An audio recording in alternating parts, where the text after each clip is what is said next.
ज्यादा इलास्टिसिटी वाला मटेरियल वो होता है जिसमें डिफॉर्म होने का रेजिस्टेंस ज्यादा होता है।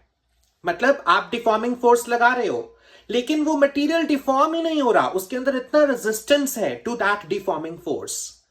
तो जिस मटेरियल में ज्यादा रेजिस्टेंस होगा ना to the deforming force, that is more elastic.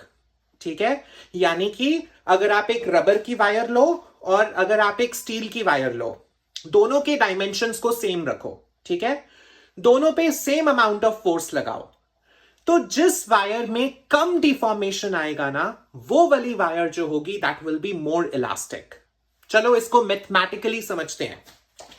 हम लोगों ने यंग्स मॉडुलस का एक फॉर्मूला पढ़ा है, F upon A into L upon delta L।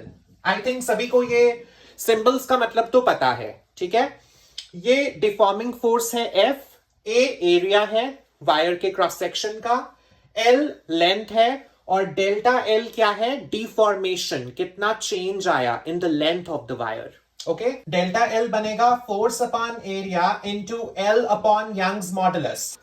Length और एरिया स्टील और रबर दोनों का सेम है, हमने दोनों पे फोर्स भी सेम लगाया। ठीक है, यानी कि फोर्स, एरिया और लेंथ ये तीनों तो कांस्टेंट हो गए। तो जरा देखो, जो डिफॉर्मेशन होगा क्या वो यंग्स मॉडुलस के इनवर्सली प्रोपोर्शनल आएगा या नहीं। यंग्स मॉडुलस स्टील का ज्यादा होता है कंपेयर टू रबर। रबर की वायर का यंग्स मॉडुलस कम है, स्टील का ज्यादा है।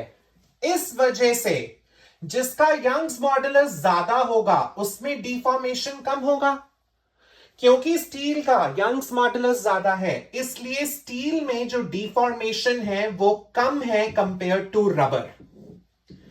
यानी कि स्टील की वायर कम डिफॉर्म हो रही है क्योंकि स्टील की वायर में रेजिस्टेंस टू डिफॉर्मिंग फोर्स ज्यादा है। तो जिस मटेरियल का रेजिस्टेंस टू डिफॉर्मिंग फोर्स ज्यादा होता है वो ज्यादा इलास्टिक होता है। That's why steel is more elastic than rubber.